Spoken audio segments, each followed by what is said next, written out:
Hey, my brothers and sisters, I'm Walter Thomas, pastor of New Psalmist Church. I want you to check out this clip from last Sunday's sermon. I think it's really going to help you. He says this, pray our Father, because he's yours too. He's not just everybody with money's Father. He's not all these other folk who are out there talking about God. He's your Father too. He's your Father. He's your Father. You've gotten pregnant. He's your Father. You're questioning your identity. He's your Father. You lost your job. He's your Father. You messed up in your situation. He's your Father. You're trying to get a promotion and everybody else. He's your Father. You're trying to go ahead, He's your Father. I saw a scene in a TV show the other day. Man was going up for trying to get on a major governmental committee. And he was going in for an interview with the governor, and another person came up to him and spoke to him, and the man said to him, do you know so-and-so? Talking about the governor. Do you know him? And he said, no, I don't know him. And then the man said, oh yeah, he and I went to school together. We were roommates. And then the other candidate said to him, well, I guess you've got the upper hand. And he said, oh no, he must have been crazy. He said all that to let the other man know, I got the upper hand. Jesus said, when you pray, say, our Father. He's yours too.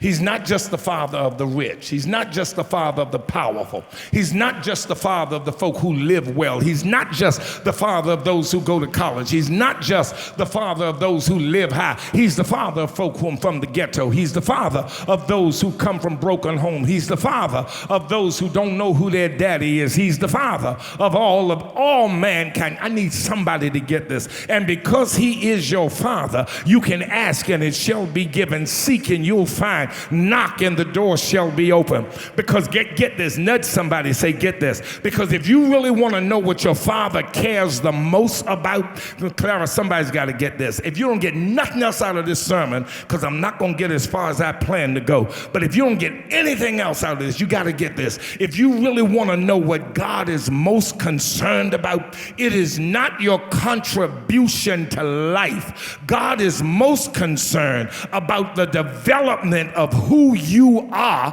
and who you become through the journey of life. Whatever your circumstance and situation is, it's about who you are when you come out at the end. Can I get a witness? You see, our contributions, when I talked about social justice, our contribution is that we keep moving the world forward.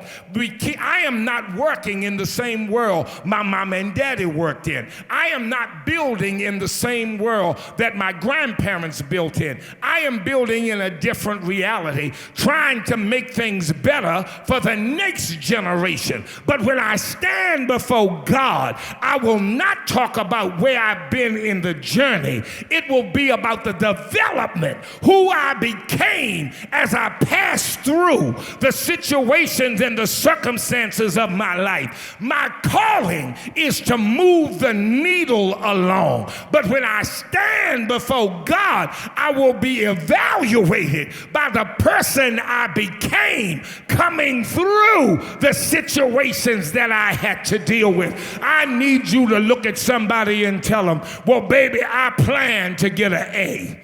I plan to get an A. If I got to go to coach class, if I got to take the exam over, some stuff I got to do more studying, but I plan to stand before God and hear him say, well done. Not because I moved the needle from here to here, but because of everything I went through, I came out the person he wants me to be. That was just a clip. If you want to hear the complete sermon and be blessed by it, go to our YouTube channel. We're doing all of this because we believe there's a message just for you.